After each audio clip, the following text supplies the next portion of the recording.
Good afternoon. I want to ask you a question before I get started. How many of us have had the tireless debate about what movie to watch with our significant other when deciding what movie to choose on date night or any other night?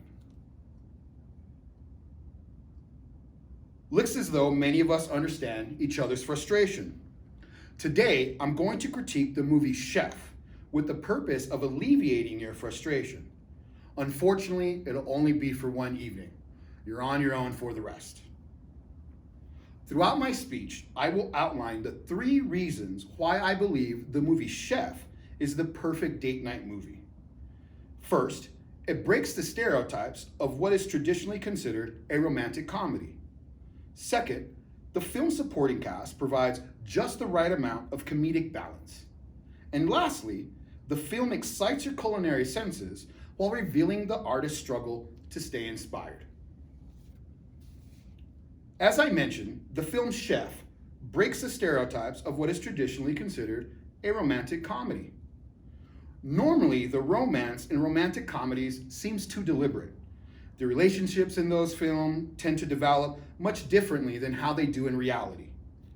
Those films seem to take away from the realism of how most relationships develop, which makes most romantic comedies feeling a bit, for lack of a better word, corny.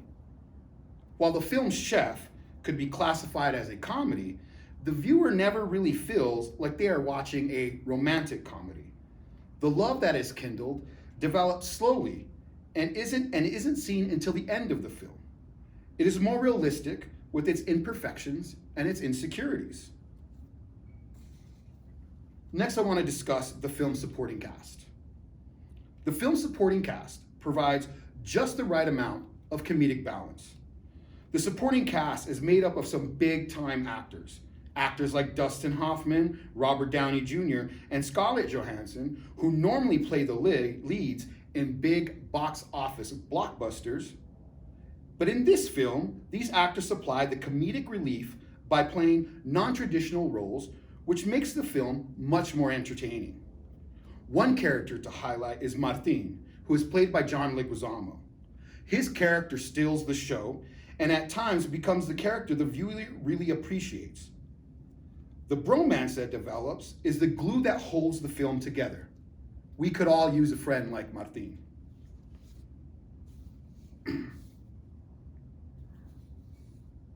Now, I'd like to talk about food and music. The film Chef excites your culinary senses while revealing the artist's struggle to stay inspired. Some of you in the audience may enjoy food, some, I know I do, and may consider yourself a foodie.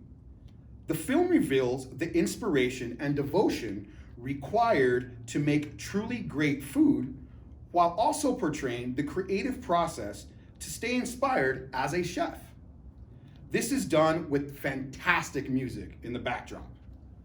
The film also portrays the cultural connection that many of us have with food. Like the chef in the film, I myself tend to cook foods that I grew up with. Enchiladas, chile rellenos, pozole are some of the foods that I truly connect with.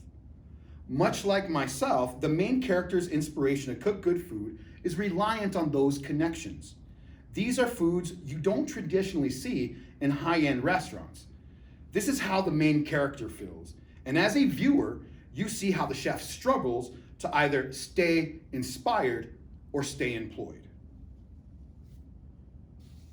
I have never talked so much about a film without giving away too many spoilers, and I'm surprised that I was able to accomplish that today.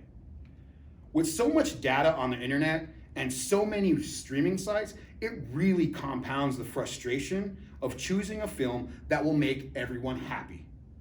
But despite your taste in films, Chef will definitely keep you entertained. If you don't believe me, look them up on Rotten Tomatoes. They gave it a score of 87%, which is super rare. This is because the film has all the elements of a great film. It breaks the stereotypes of what is traditionally considered a romantic comedy. The film's supporting cast provides just the right amount of comedic balance. And lastly, the film excites your culinary senses while revealing the artist's struggle to stay inspired. So while you dread the debate of what to watch with your significant other, remember this film. And if you don't have a significant other, maybe watching this film with someone will impress them enough for a second or third date. Have a good afternoon.